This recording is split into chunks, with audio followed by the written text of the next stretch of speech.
ಕೆಲಸ ಕೊಡ್ತಕ್ಕಂತ ಕಂಪನಿಗಳು ಇಲ್ಲಿ ಇಲ್ಲ. ಸರ್ಕಾರ ಅದ್ರ ಬಗ್ಗೆ ಚಿಂತೆ ಮಾಡ್ತಾ ಇಲ್ಲ. SSLC ರಿಸಲ್ಟ್ ಬಹಳ ಕಡಿಮೆ ಬರ್ತಾ ಇದೆ. ಜೀವನ ಸರಿಯಾಗಿ ಆಗ್ತಾ ಇಲ್ಲ. ಅನೇಕ ನೋವುಗಳನ್ನು ಅನುಭವಿಸ್ತಾ ಇದ್ದಾರೆ. ಮಕ್ಕಳ ಶೈಕ್ಷಣಿಕ ಗುಣಮಟ್ಟ ಕುಸಿತಾ ಇದೆ. ಸರ್ ನಮಸ್ತೆ. ನಮಸ್ಕಾರ ಸರ್, ನಾವು ಬೆಂಗಳೂರು ಕಿಂಗ್ ಯೂಟ್ಯೂಬ್ ಚಾನಲಿಂದ ಬೆಂಗಳೂರಿಂದ ಬಂದಿದ್ದೀವಿ. ನಾವು ಕಲ್ಯಾಣ ಕರ್ನಾಟಕದ ಗ್ರೌಂಡ್ ರಿಪೋರ್ಟ್ ಅನ್ನು ಮಾಡ್ತಾ ಇದ್ದೀವಿ ಸರ್. ಇಲ್ಲಿನ ಶಿಕ್ಷಣ ವ್ಯವಸ್ಥೆ ಹೇಗಿದೆ ಅನ್ನೋದ್ರ ಬಗ್ಗೆ. ಸರ್, ನಿಮ್ಮ ಹೆಸರು ಸರ್? ನನ್ನ ಹೆಸರು ವಿಜಯರತ್ನ ಅಂತ. ಹಾಂ ಸರ್. ಸರ್ ನೀವೇನು ಮಾಡ್ಕೊಂಡಿದ್ದೀರಿ ಸರ್? ನಾನು ಒಬ್ಬ ನಿವೃತ್ತ ಶಿಕ್ಷಕ. ಹಾಂ ಸರ್. ಸರ್, ಇಲ್ಲಿನ ಶಿಕ್ಷಣ ವ್ಯವಸ್ಥೆ ಹೇಗಿದೆ ಸರ್? ಶಿಕ್ಷಣ ವ್ಯವಸ್ಥೆ ಒಂದು ರೀತಿಯಲ್ಲಿ ನೋಡಿದ್ರೆ ಚೆನ್ನಾಗಿದೆ. ಒಳ್ಳೆ ಶಿಕ್ಷಕರು ಬರ್ತಾ ಇದ್ದಾರೆ. ಸರ್ಕಾರಿ ಶಾಲೆಯಲ್ಲಿ ಎಲ್ಲರೂ ಈಗ ಉತ್ತಮ ಶಿಕ್ಷಕರು ಬರ್ತಾ ಇದ್ದಾರೆ. ಆದರೆ ಸೌಲಭ್ಯಗಳು ಸರಿ ಇಲ್ಲ. ಶಿಕ್ಷಣ ಸೌಲಭ್ಯಗಳು ಸರಿ ಇಲ್ಲದ ಕಾರಣ ಅವರಿಗೆ ಮಕ್ಕಳಿಗೆ ಒಳ್ಳೆ ಪಾಠಗಳು ಮಾಡಲಿಕ್ಕೆ ಅನುಕೂಲಗಳು ಕಡಿಮೆ ಇರೋದರಿಂದ ಪಾಠ ಚೆನ್ನಾಗಿ ಮಾಡ್ತಾ ಇಲ್ಲ. ಅವ್ರ ಶಿಕ್ಷಕರು CET ಪಾಸ್ ಆದವರು ಒಳ್ಳೊಳ್ಳೆ ಶಿಕ್ಷಕರು ಇದ್ದಾರೆ. ಆದರೂ ಸಹ ಶಿಕ್ಷಣದ ಗುಣಮಟ್ಟ ಹೆಚ್ಚಿಗೆ ಆಗ್ತಾ ಇಲ್ಲ. ಆದ್ದರಿಂದಲೇ ನಾವು ಪ್ರತಿ ವರ್ಷ ನಮ್ಮ SSLC ರಿಸಲ್ಟ್ ಭಾಳ ಕಡಿಮೆ ಬರ್ತಾ ಇದೆ. ಹೀಗಾಗಿ ಅದನ್ನು ಉತ್ತಮಪಡಿಸಲಿಕ್ಕೆ ಎಲ್ಲ ಶಿಕ್ಷಕರು ತುಂಬ ಪ್ರಯಾಸ ಪಡ್ತಾ ಇದ್ದಾರೆ. ಅವರು ಓವರ್ ಟೈಮ್ ಕೆಲಸ ಮಾಡಿ ಮಕ್ಕಳಿಗೆ ಬೋಧನೆ ಮಾಡ್ತಾ ಇದ್ದಾರೆ. ಉದಾಹರಣೆಗೆ ಇಲ್ಲಿ ನಮ್ಮ ಯಾದಗಿರಿ ಜಿಲ್ಲೆಯಲ್ಲಿ ಒಂದು ಶಾಲೆಯಲ್ಲಿ ಹಗಲು ರಾತ್ರಿ ಶಾಲೆ ಮುಚ್ಚದೇನೆ ಕೆಲಸ ಮಾಡ್ತಾ ಇದ್ದಾರೆ. ಹಗಲು ಬ್ಯಾಚ್, ರಾತ್ರಿ ಬ್ಯಾಚ್ ಅಂತೇಳಿ ಶಿಕ್ಷಕರು ಕ್ರಮವಾಗಿ ಮಕ್ಕಳಿಗೆ ಬೋಧನೆ ಮಾಡಿ ಅವರಿಗೆ ಹೆಚ್ಚಿನ ಪರ್ಸೆಂಟೇಜ್ ತೆಗೆದುಕೊಳ್ಳಲಿಕ್ಕೆ ಅನುಕೂಲ ಮಾಡ್ತಾ ಇದ್ದಾರೆ. ಈ ರೀತಿಯಾಗಿ ಶಿಕ್ಷಕರು ಬಹಳ ಚೆನ್ನಾಗಿ ಕೆಲಸ ಮಾಡ್ತಾ ಇದ್ದಾರೆ. ಅನುಕೂಲಗಳು ಕಡಿಮೆ ಇರೋದ್ರಿಂದ ಅವರು ಕೆಲಸ ಮಾಡಲಿಕ್ಕೆ ಸರಿಯಾಗಿ ಆಗ್ತಾ ಇಲ್ಲ. ಆದ್ದರಿಂದ ಶಿಕ್ಷಣದ ಗುಣಮಟ್ಟ ಹೆಚ್ಚಿಗೆ ಆಗ್ತಾ ಇಲ್ಲ. ಅದಕ್ಕೋಸ್ಕರ ಶಿಕ್ಷಣ ಸರಿಯಾಗಿ ಇನ್ನು ಶಿಕ್ಷಣದ ಗುಣಮಟ್ಟ ಸರಿಪಡಿಸಬೇಕಾದ್ರೆ ಸೌಲಭ್ಯಗಳು ಹೆಚ್ಚು ಮಾಡಬೇಕು. ಬಿಲ್ಡಿಂಗ್ಗಳು ಚೆನ್ನಾಗಿರಬೇಕು. ಸ್ಮಾರ್ಟ್ ಕ್ಲಾಸ್ಗಳು ಬೇಕು. ಹೀಗಾಗಿ ಅವುಗಳನ್ನೆಲ್ಲ ಸರ್ಕಾರ ಪ್ರೊವೈಡ್ ಮಾಡಿದ್ರೆ ಸರ್ಕಾರಿ ಶಾಲೆಗಳು ನಮಗೆ ಒಳ್ಳೆ ಶಿಕ್ಷಣ, ನಮ್ಮ ಮಕ್ಕಳಿಗೆ ಒಳ್ಳೆ ಶಿಕ್ಷಣ ಕೊಡಲಿಕ್ಕೆ ಸಾಧ್ಯತೆ ಇದೆ. ಬೇರೆ ಬೇರೆ ಪ್ರೈವೇಟ್ ಶಾಲೆಯವರು ಸ್ಮಾರ್ಟ್ ಕ್ಲಾಸ್ ನಡೆಸ್ತಾ ಇದ್ದಾರೆ. ಸರ್ಕಾರಿ ಶಾಲೆಯಲ್ಲಿ ಸ್ಮಾರ್ಟ್ ಕ್ಲಾಸ್ ಇಲ್ಲ ಅಂತಂದರೆ ಆಟೋಮೆಟಿಕ್ ಆಗಿ ಅಲ್ಲಿನ ಮಕ್ಕಳ ಸಂಖ್ಯೆ ಕಡಿಮೆ ಆಗ್ತಾ ಇದೆ. ಆದ್ದರಿಂದ ಮಕ್ಕಳ ಶೈಕ್ಷಣಿಕ ಗುಣಮಟ್ಟ ಕುಸಿತಾ ಇದೆ. ಬರೀ ಸರ್ಕಾರದವರು ಅದನ್ನು ಮಾಡಲಿಕ್ಕೆ ಅಭಿವೃದ್ಧಿ ಮಾಡಲಿಕ್ಕೆ ಪ್ರಯತ್ನ ಮಾಡ್ತಾ ಇದ್ದಾರೆ. ಸೌಲಭ್ಯಗಳು ಕಡಿಮೆ ಇರೋದ್ರಿಂದ ಅಭಿವೃದ್ಧಿ ಮಾಡಲಿಕ್ಕೆ ಆಗ್ತಾ ಇಲ್ಲ. ಸರ್ಕಾರದ ಪ್ರಯತ್ನನೂ ಫುಲ್ಫಿಲ್ ಆಗ್ತಾ ಇಲ್ಲ. ತುಂಬ ಬೇಜಾರಾಗುತ್ತೆ ಸರ್ ಈ ಥರ ಕೇಳೋಕ್ಕೆ. ಹಾಗೆ ಸರ್, ನಮ್ಮ ಯಾದಗಿರಿಯಿಂದ ಏನು ಉದ್ಯೋಗ ಅವಕಾಶ ಹೇಗಿದೆ, ಉದ್ಯೋಗ ಮತ್ತು ಉದ್ಯೋಗಕ್ಕೋಸ್ಕರ ವಲಸೆ ಹೋಗ್ತಿರೋದು ಕಂಡು ಬರ್ತಾ ಇದೆ. ಬೆಂಗಳೂರಲ್ಲಿ ಅತಿ ಹೆಚ್ಚು ಯಾದಗಿರಿಯವರೇ ಯುವಕರುಗಳು ಅಲ್ಲಿ ಕೆಲಸಕ್ಕೆ ಬರ್ತಾ ಇದ್ದಾರೆ. ಅಂದರೆ ಯಾಕೆ ಸರ್, ಏನು ವಿಷಯ ಅಂತ ಗೊತ್ತಾಗುತ್ತೆ? ಇಲ್ಲಿ ಅವರಿಗೆ ಕೆಲಸ ಮಾಡಲಿಕ್ಕೆ ಕೆಲಸಗಳು ಸಿಗ್ತಾ ಇಲ್ಲ. ಕೆಲಸ ಕೊಡ್ತಕ್ಕಂಥ ಕಂಪನಿಗಳು ಇಲ್ಲಿ ಇಲ್ಲ. ಆ ಥರವಾದಂಥ ಯಾವುದೇ ಅನುಕೂಲಗಳು ಇಲ್ಲಿ ಇಲ್ಲದ ಕಾರಣ ಓದಿರ್ತಕ್ಕಂಥ ಮಕ್ಕಳು SSLC PUC ಆಗಿರ್ಬೋದು ಆ ಮಟ್ಟಿಗೆ ಓದಿ ಅವರು ವಲಸೆ ಹೋಗ್ತಾ ಇದ್ದಾರೆ. ಅಲ್ಲಿ ವಲಸೆ ಹೋಗಿ ಅವರು ಉಪಜೀವನ ನಡಿಬೇಕಲ್ಲ. ಕೆಲವರಿಗೆ ಬಡತನ ಹೆಚ್ಚಾಗಿರೋದ್ರಿಂದ ವಲಸೆ ಹೋಗ್ತಾರೆ. ಕೆಲವರು ಶಿಕ್ಷಣ ಮುಂದುವರಿಸದೆ ವಲಸೆ ಹೋಗ್ತಾ ಇದ್ದಾರೆ. ಅನಾನುಕೂಲಗಳಾಗೋದ್ರಿಂದ ವಲಸೆ ಹೋಗ್ತಾ ಇದ್ದಾರೆ. ಇಲ್ಲಿ ಕೆಲಸಗಳು ಸಿಗದೇ ಇರುವುದರಿಂದ, ಅವರಿಗೆ ಅನುಕೂಲಗಳು ಇರದೇ ಇರುವುದರಿಂದ ಅನೇಕ ಜನರು ವಲಸೆ ಹೋಗ್ತಾ ಇದ್ದಾರೆ. ಹೀಗಾಗಿ ನಮ್ಮ ಮಕ್ಕಳು, ನಮ್ಮ ಯುವಕರು ವಲಸೆ ಹೋಗಿ ಅಲ್ಲಿ ಅವ್ರ ಜೀವನ ಯಾವ ರೀತಿ ನಡೆಸ್ತಾರೋ ಗೊತ್ತಿಲ್ಲ ನಮಗೆ. ತಂದೆ ತಾಯಿಗಳು ಬಹಳ ಪ್ರಯಾಸ ಪಡ್ತಾ ಇದ್ದಾರೆ. ತಂದೆ ತಾಯಿಗಳು ಅವರಿಂದ ಅನೇಕ ನೋವುಗಳನ್ನು ಅನುಭವಿಸ್ತಾ ಇದ್ದಾರೆ. ಆದರೂ ಸಹ ನಮ್ಮ ಯುವಕರು ಅನೇಕರು ಅದರ ಬಗ್ಗೆ ಚಿಂತೆ ಮಾಡ್ತಾ ಇಲ್ಲ. ಸರ್ಕಾರ ಅದರ ಬಗ್ಗೆ ಚಿಂತೆ ಮಾಡ್ತಾ ಇಲ್ಲ. ಯಾವ ರೀತಿ ವಲಸೆ ಹೋಗೋದನ್ನು ತಪ್ಪಿಸ್ಬೇಕಂತೇಳಿ ಯಾರು ರಾಜಕೀಯ ನಾಯಕರು ಕಾಳಜಿ ಮಾಡ್ತಾ ಇಲ್ಲ. ಬೇರೆ ಸಮಾಜದ ನಾಯಕರು ಅದರ ಬಗ್ಗೆ ಚಿಂತನೆ ನಡೆಸ್ತಾ ಇಲ್ಲ. ಹೀಗಾಗಿ ಇವು ಎಲ್ಲ ಯುವಕರು ವಲಸೆ ಹೋಗೋದ್ರಿಂದ ಅವರ ಜೀವನ ಸರಿಯಾಗಿ ಆಗ್ತಾ ಇಲ್ಲ. ಸರ್, ಒಂದು ಅತಿ ಮುಖ್ಯವಾದಂಥ ಪ್ರಶ್ನೆ ಅಂತ ಹೇಳ್ಬೋದು ಸರ್. ನೀವು ಶಾಲಾ ಶಿಕ್ಷಕರು ಇದ್ದೀರಿ. ಹೌದು ಸರ್, ನಿಮಗೆ ಏನು ಅನ್ಸತ್ತೆ, ಈಗಿನ ಮಕ್ಕಳುಗಳು ಮೊಬೈಲ್ ಫೋನಿಂದ, ಅಂದರೆ ಮೊಬೈಲ್ ಫೋನಿಂದ ಒಳ್ಳೇದಾಗಿದೆಯೋ ಕೆಟ್ಟದಾಗಿದೆಯೋ, ಈ ಮೊಬೈಲ್ ಫೋನಿಗೆ ಅಡಿಕ್ಟ್ ಆಗಿಬಿಟ್ಟು ಎಷ್ಟೋ ಮಕ್ಕಳುಗಳು ಹಾಳಾಗಿರುವಂತಹದ್ದು ಕಂಡು ಬರುತ್ತೆ. ಇದಕ್ಕೆಲ್ಲ ಕಾರಣ ಏನು ಅಂತ ಹೇಳ್ತೀರಾ ಸರ್ ನಿಮ್ಮ ಅಭಿಪ್ರಾಯದಲ್ಲಿ? ಇದಕ್ಕೆಲ್ಲ ಕಾರಣ ತಂದೆ ತಾಯಿಗಳೇ. ಯಾಕಂದ್ರೆ ಚಿಕ್ಕ ಮಗು, ತೊಟ್ಟಿಲಲ್ಲಿ ಇರ್ತಕ್ಕಂಥ ಮಗು, ಹಾಲು ಕುಡಿಯುವಂಥ ಮಗು, ನಡೆದಾಡ್ತಕ್ಕಂಥ ಚಿಕ್ಕ ಮಗು, ಅಂಬೆಗಾಲಲ್ಲಿ ನಡೀತಕ್ಕಂಥ ಮಗು ಹತ್ತರೆ ಅದಕ್ಕೆ ಮೊಬೈಲೇ ಕೊಡ್ತಾರೆ. ಅದು ಊಟ ಮಾಡದೇ ಇದ್ರೆ ಅದಕ್ಕೆ ಮೊಬೈಲೇ ಕೊಡ್ತಾರೆ. ಮೊಬೈಲ್ ಇವರೇ ತೋರಿಸೋದ್ರಿಂದ ಅದಕ್ಕೆ ಹುಟ್ಟಿದಂದಿನಿಂದನೇ ಇನ್ನು ತೊಟ್ಟಿಲಲ್ಲಿ ಇರುವಾಗಲೇ ಅದು ಊಟ ಮಾಡಿಸ್ತಾರೆ. ಈ ರೀತಿ ಮಾಡೋದ್ರಿಂದ ತಂದೆ ತಾಯಿಗಳ ತಪ್ಪಿನಿಂದಾಗಿ ಮಕ್ಕಳು ಮುಂದೆ ಕೆಡ್ತಾ ಇದ್ದಾರೆ. ಇದು ದೊಡ್ಡ ಪ್ರಾಬ್ಲಮ್ ಇದೆ. ಆದ್ದರಿಂದ ತಂದೆ ತಾಯಿಗಳು ಮೊದಲು ತಮ್ಮ ಮಕ್ಕಳನ್ನು ಯಾವ ರೀತಿ ಬೆಳೆಸಬೇಕಂತೇಳಿ ಎಲ್ಲ ತಂದೆ ತಾಯಿಗಳಿಗೆ ಆ ಪ್ರಜ್ಞೆ ಬರಬೇಕು. ಅಂದಾಗ ಮಾತ್ರ ಈ ಒಂದು ಮೊಬೈಲ್ ಪಿಡುಗು ಕಡಿಮೆ ಆಗ್ತದೆ.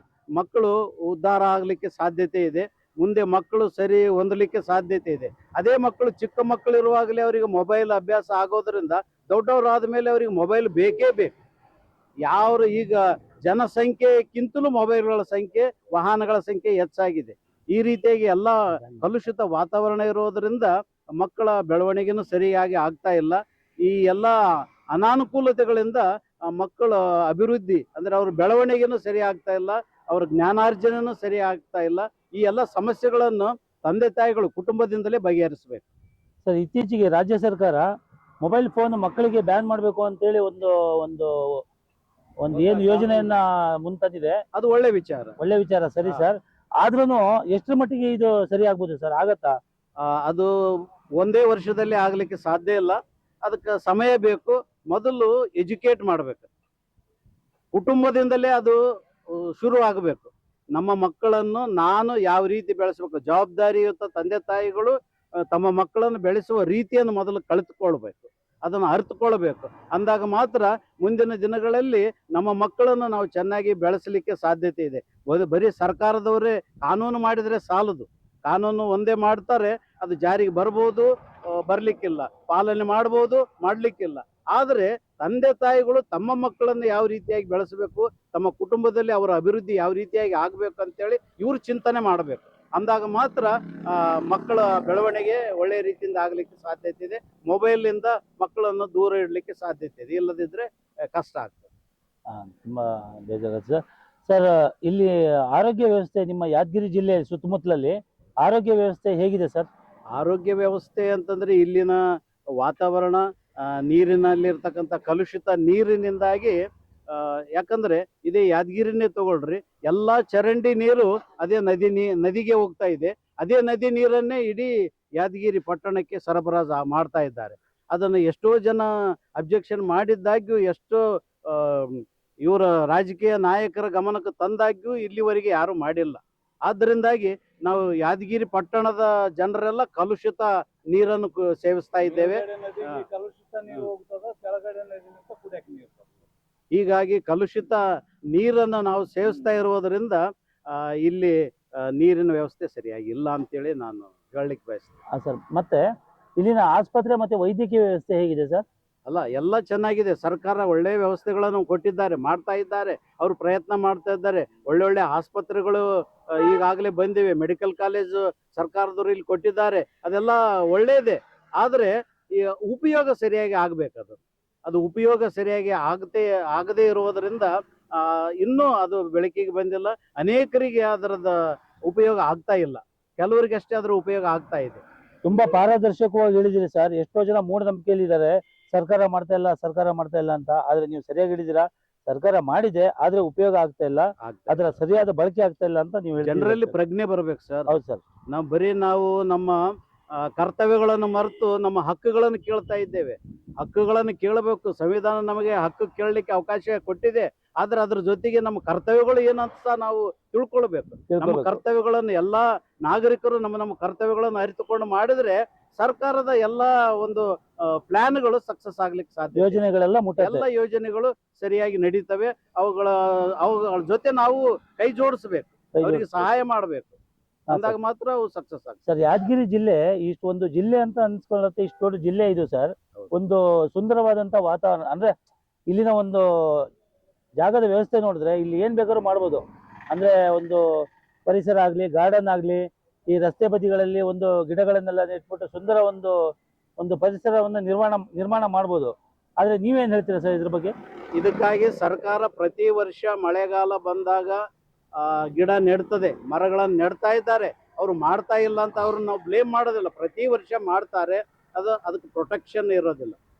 ಹೀಗಾಗಿ ಇಲ್ಲಿ ಜನಗಳು ಇನ್ನೂ ಹೆಚ್ಚು ಜನ ರೈತರು ಇದ್ದಾರೆ. ಎಲ್ಲ ಜನಗಳಲ್ಲಿ ಇನ್ನೂ ದನಗಳಿವೆ, ದನ ಕರುಗಳು ಕುರಿಗಳು ಇರುವುದರಿಂದ ಅವುಗಳಿಂದ ರಕ್ಷಣೆ ಆಗ್ತಾ ಇಲ್ಲ ಮರಗಿಡಗಳು. ಹೀಗಾಗಿ ಅವರು ಹಾಕ್ತಾ ಇದ್ದಾರೆ, ಅವು ಸರಿಯಾಗಿ ಬೆಳೀತಾ ಇಲ್ಲ. ಆಮೇಲೆ ಅದಕ್ಕೆ ಸರಿಯಾದ ಪೋಷಣೆ ಮಾಡಿದರೆ ಮುಂದಿನ ದಿನಗಳಲ್ಲಿ ಗಿಡ ಮರಗಳು ಎಲ್ಲ ರಸ್ತೆ ಬದಿಯಲ್ಲಿ ಚೆನ್ನಾಗಿ ಬೆಳೀಲಿಕ್ಕೆ ಸಾಧ್ಯತೆ ಇದೆ. ಮತ್ತೆ ಯಾವಾಗ್ಲೂ ಸರ್ ಉತ್ತರ ಕರ್ನಾಟಕ ದಕ್ಷಿಣ ಕರ್ನಾಟಕ ಎರಡು ಬೇರೆ ಆಗ್ಬೇಕು ಅಂತ ಕೂಗು ಬರ್ತಾನೆ ಇರುತ್ತೆ ಸತತವಾಗಿ. ಆದ್ರೆ ನೀವು ಹೇಳ್ತಿರೋ ಲೆಕ್ಕಾಚಾರದಲ್ಲಿ ಸರ್ಕಾರ ಎಲ್ಲ ಮಾಡ್ತಾ ಇದೆ, ಆದ್ರೆ ಅದ್ ನಾವು ಸರಿಯಾಗಿ ಬಳಸ್ಕೊಂತ ಇಲ್ಲ, ಬಳಕೆ ಆಗೋದಕ್ಕೆ ಸರಿಯಾದ ತಿಳುವಳಿಕೆ ಇಲ್ಲ ಅಂತ ಹೇಳ್ತೀರಾ. ಹೌದು. ಈ ಪ್ರತ್ಯೇಕ ರಾಜ್ಯ ಪ್ರತ್ಯೇಕ ಆಗ್ಬೇಕು ಅನ್ನೋ ಕೂಗು ನಿಜನಾ ಸರ್? ಅಲ್ಲ ನೋಡ್ರಿ, ರಾಜ್ಯ ಪ್ರತ್ಯೇಕ ಆಗೋದ್ರಿಂದ ಸಮಸ್ಯೆ ಬಗೆಹರಿಯೋದಿಲ್ಲ. ಸಮಸ್ಯೆ ನಮ್ಮದು ಯಾವ ರೀತಿ ಆದರೆ ಬಗೆಹರಿತದೆ ಅಂತ ವಿಚಾರ ಮಾಡಿಕೊಂಡು ಅದ್ರ ಬಗ್ಗೆ ಚಿಂತನೆ ಮಾಡಬೇಕು. ಅದರ ಬಗ್ಗೆ ಬೇಕಾದಂಥ ಅನುಕೂಲಗಳನ್ನು ನಾವು ಪಡ್ಕೊಳ್ಬೇಕು. ನಮ್ಮಲ್ಲಿರ್ತಕ್ಕಂಥ ಮೂಲಭೂತ ಸೌಕರ್ಯಗಳನ್ನು ಬಳಸಿಕೊಂಡು ಯಾವ ರೀತಿ ನಾವು ಅಭಿವೃದ್ಧಿ ಮಾಡಬಹುದು, ನಮ್ಮ ತಾಲೂಕನ್ನು, ನಮ್ಮ ಜಿಲ್ಲೆಯನ್ನು, ನಮ್ಮ ಹಳ್ಳಿಯನ್ನು, ನಮ್ಮ ಪಟ್ಟಣವಂತೇಳಿ ನಾವು ಅರಿತುಕೊಳ್ಬೇಕು. ನಾಗರಿಕರು ಅರಿತುಕೊಂಡ ಮೇಲೇನೆ ಅದು ಸರ್ಕಾರ ಮಾಡ್ತಕ್ಕಂಥ ಕೆಲಸಗಳು ಸಮೃದ್ಧಿಯಾಗಿ ಆಗಲಿಕ್ಕೆ ಸಾಧ್ಯತೆ ಇದೆ. ನಮ್ಮಲ್ಲಿ ನಾವು ಏನು ಮಾಡೋದಿಲ್ಲ, ನಮ್ಮ ಕರ್ತವ್ಯಗಳನ್ನು ನಾವು ಮಾಡ್ತಾ ಇಲ್ಲ, ಬರೀ ಅವರನ್ನೇ ನಾವು ಪ್ರಶ್ನೆ ಮಾಡಿದರೆ ಯಾವ ಅಭಿವೃದ್ಧಿ ಆಗೋದಿಲ್ಲ ಸರ್. ತುಂಬಾ ಸಂತೋಷ ಸರ್, ನೀವು ನಿಮ್ಮ ಮನಸಾರೆ ಎಲ್ಲ ವಿಷಯಗಳನ್ನು ಹೇಳಿದ್ರಿ. ಈ ಒಂದು ನಮ್ಮ ಬೆಂಗಳೂರು ಕಿಂಗ್ ಯೂಟ್ಯೂಬ್ ಚಾನಲ್ ಮೂಲಕ ಇಡೀ ಕರ್ನಾಟಕಕ್ಕೆ ನಿಮ್ಮ ಮನದ ಆಳದ ಮಾತು ಹೋಗಿ ಮುಟ್ಟತ್ತೆ. ತುಂಬಾ ಸಂತೋಷ, ಧನ್ಯವಾದ ಸರ್. ಧನ್ಯವಾದಗಳು ಸರ್. ಬೆಂಗಳೂರು ಕಿಂಗ್ ಯೂಟ್ಯೂಬ್ ಚಾನಲ್ನ ಸಬ್ಸ್ಕ್ರೈಬ್ ಮಾಡ್ಕೊಳ್ಳಿ. Thank you.